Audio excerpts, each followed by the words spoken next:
Vamos ahora a hablar sobre lo que ha pasado en esta semana. El Ministerio de Transportes y Promoción del Empleo publicó un decreto supremo dando cuenta de unos cambios a la ley o a la llamada ley de tercerización laboral. ¿De qué se trata? ¿Cuáles son estos cambios? ¿Afectan o no a los trabajadores? Y es por eso que estamos a esta hora de la noche vía Zoom con el especialista, experto en estos temas, el laboralista Fernando Varela, para que nos comente un poco más y nos ayude un poco a atender, porque se está hablando mucho, hasta se dice que esta norma sería inconstitucional.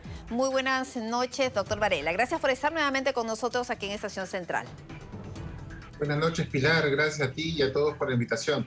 Bueno, coméntanos un poco. Empecemos por lo primero. ¿En qué consiste esta ley de tercerización laboral? Bueno, estos cambios que se van a dar con este decreto supremo. Efectivamente, hay una ley de tercerización de servicios, que es el nombre técnico, que permite que las empresas, parte de sus áreas productivas, puedan ser contratadas con unas terceras que asumen bajo su cuenta de riesgo esa área. Es decir, si tengo una empresa, sin hacer propaganda, por ejemplo, IBM, que es una empresa experta en el sistema de redes y de sistemas, y yo que tengo, por ejemplo, un estudio jurídico, yo digo, yo voy a los especialistas y le digo, encarga de todo mi sistema. Esto se llama tercerización. Pues bien, lo que se ha hecho es, de una manera ilegal, modificar el reglamento de la ley para incluir un concepto llamado núcleo del negocio, que varía completamente todo el sistema de tercerización de servicios. ¿Qué es lo que ha hecho el ministerio? Y lo que preocupa, y por eso siempre hay una vieja frase que dice, es de sabios desconfiar. El día 23 de febrero, Pilar, a las 11 de la noche, publicaron una edición extraordinaria modificando el reglamento que en la práctica modifica la ley. ¿Por qué? Porque ya se había tomado conocimiento de esta decisión que va a impactar, Pilar, que es lo más importante, en cerca de 150.000 empleos. ¿Y de qué manera? ¿De qué manera va a impactar? Se está prohibiendo reglamentariamente que se realice una tercerización a lo que llama la ley a un núcleo del negocio, que no es otra cosa que restringir a su máxima expresión la facultad que tienen las empresas de tercerizar los servicios que ellos consideren son más eficientes para poder ellos dedicarse al rubro de su negocio. Y doctor Varela, como empezó la entrevista con ejemplos, ¿cómo explica eso con un ejemplo? Ahora, por ejemplo, ¿qué tipo de empresa no va a poder realizar qué tipo de actividad? A través de estas modificaciones que se han dado, ¿no? Se han oficializado, pues, según usted, extrañamente, prácticamente bordeando la medianoche. Tenemos una empresa minera.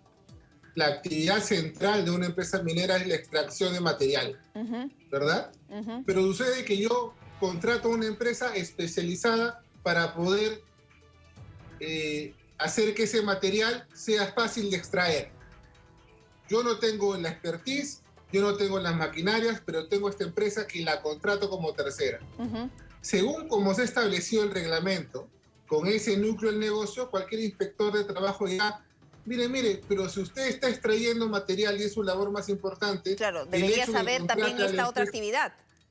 Exactamente, el hecho que usted contrate a la empresa Pilar, por ejemplo, para mí es el núcleo del negocio. Entonces no se puede tercerizar. Y ya que tercerizó, ese personal que tiene esta empresa contratista va a pasar a su planilla.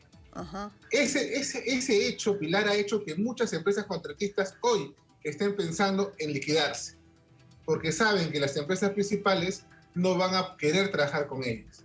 Y lo ilegal de este decreto, Pilar, es que incluso se ha establecido un plazo de 180 días para que se adecúen las empresas. ¿Y si es que no? Señala algo lo siguiente. Y dice 180 días en los cuales no podrán extinguir ninguna relación laboral. Lo que está pasando ahora es que por ley, lo que está prohibido por el artículo 62 de la Constitución, el Ejecutivo se está inmiscuyendo en temas particulares, y eso lo prohíbe claramente el artículo 62 de la Constitución. Y es por eso que algunos están señalando que es inconstitucional, inconstitucional. Efectivamente, Pilar.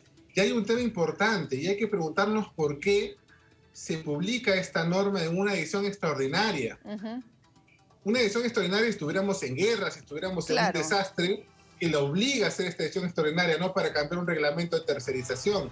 Es porque el MEF ya había mostrado sus reparos y había citado para este fin de semana a un grupo de trabajo para ver cómo se podía modificar. Entonces, y viene la palabra bíblica, entre gallos y medianoche, se ha aprobado un decreto que solo contiene la firma de la ministra de Trabajo y el presidente de la República. ¿Y dónde queda el ministro de Economía? Ustedes han sido testigos, claro, y el día de ayer ustedes han sido testigos que se le ha preguntado al Premier y el Premier no tenía conocimiento a altas horas de la noche de ese decreto. Entonces, eso lo que hace es crea zozobra en un momento en los cuales tenemos que reactivar la economía. 150.000 puestos penden de un hilo. Cerca de 900 empresas contratistas no saben lo que van a hacer.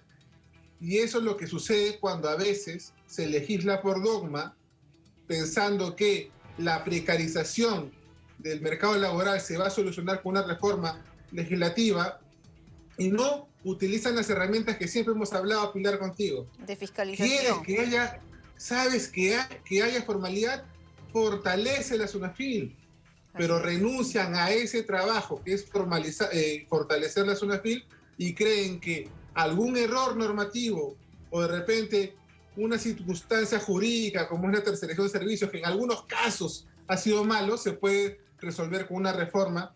Y lo que no se están dando cuenta es el gran impacto económico que está pasando en este momento y que muchas empresas no saben qué hacer hasta el momento. Claro, se está hablando incluso de liquidación de empresas. Mucha preocupación, doctor Varela, en relación pues a la situación de estos trabajadores. Muchos trabajadores preguntan qué va a pasar con los servicios. Es cierto que los llamados servicios muchas veces pues tienen mala imagen, ¿no? Tienen una mala imagen, pero tampoco se puede generalizar. Exactamente, y ahí hay un tema de comunicación que también es responsabilidad y hay que jalar las orejas a ambas partes, tanto del empresariado como de la parte del Ministerio de Trabajo. Las personas siguen confundiendo lo que es una intermediación laboral de lo que es una tercerización de servicios. ¿Cuál es la diferencia para que quede claro? Cuando hablamos de intermediación laboral, Pilar, es cuando actividades complementarias, por ejemplo, la seguridad del canal, el mantenimiento del canal o la limpieza del canal, yo puedo contratar a determinada empresa para que me dote de personal y ellos se encarguen de hacer ese servicio. Pero cuando hablamos de tercerización es cuando una empresa asume bajo su cuenta y riesgo toda un área de la empresa principal. El área, ahí se van a dar los cambios en este aspecto.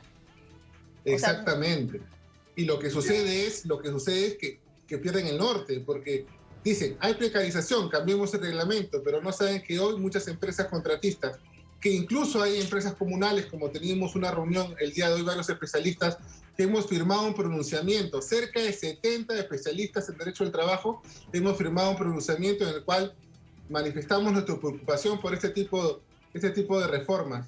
Y hay incluso empresas contratistas comunales en la minería. ¿Qué va a pasar con esas empresas contratistas comunales? No se ha pensado, por tratar de hacerse la de Robin Hood, y eso lo digo y lo expreso, no piensan en el gran impacto económico que se puede dar en todo el sistema de servicios, hoy más que nunca, cuando hay empresas que están buscando reactivarse económicamente. Y además hay que decirlo, la ministra del sector, la señora Betsy Chávez, bueno, había hablado sobre este tema, había dicho que se iban a adoptar medidas contra la precarización laboral, que ya tenía muchos proyectos en mente para poder ejecutar a la brevedad posible, y bueno, vemos que uno de estos ha sido estos cambios que se están dando a la ley de tercerización, y bueno, ya han empezado pues las críticas. Y sorprende, ¿no? Sorprende que se haya aprobado este decreto supremo entre gallos y medianoche. Y sería bueno preguntarle de repente al ministro también de Economía qué piensa o cuál es su posición en relación a este tema que es fundamental para ver el tema laboral. Pilar, yo quiero comunicarme y decirle frente a la ministra y hacerle recordar que estamos en una democracia. Aún estamos defendiendo una democracia. Y en la democracia hay debate. Se escucha a las partes. Una reforma como la que se ha realizado involucraba, exigía que se debatiera en el Consejo Nacional de Trabajo. Claro, en esta mesa donde están todos los sectores empleador, empleado y demás gremios. Y lo que hemos visto con preocupación, con mucha preocupación, es que se rehúsa el debate para poder publicar a las 11 de la noche una decisión extraordinaria, porque se sabía que el Ministerio de Economía y Finanzas había mostrado sus reparos sobre un proyecto en ese momento que iba a tener un gran impacto económico, como efectivamente lo estamos viendo en este momento. Bueno, y el gremio empresarial ha reaccionado muy mal. La Cámara de Comercio de Lima ha insistido que esa norma es inconstitucional y que transgrede el principio de jerarquía normativa de la Constitución, y que eso, bueno, definitivamente pues se va a impulsar a que se den acciones legales en los ámbitos correspondientes. Se están presentando acciones populares, que son acciones de garantía que buscan impugnar normas de menor jerarquía, como la del Decreto Supremo. Las contratistas están presentando ya acciones de amparo por vulneración a la libertad de empresa, a la libertad de contratación, a la libertad de trabajo.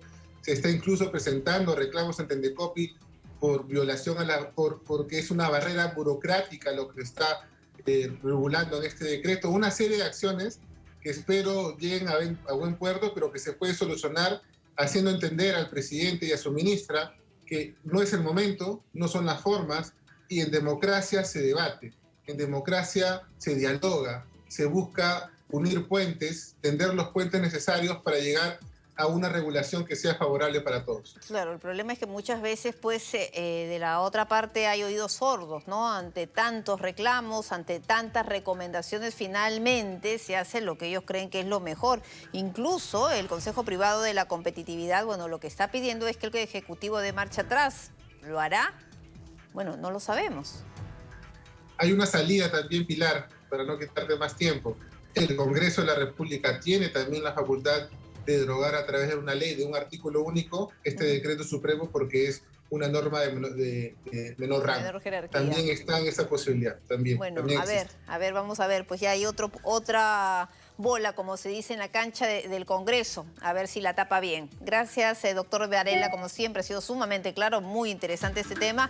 Y vamos a ver qué pasa, ¿no? Porque, como ha dicho el doctor Varela, que es un experto en temas laborales, son 150.000 trabajadores los que pues podrían perder su trabajo. Vamos a una pausa, volvemos con más.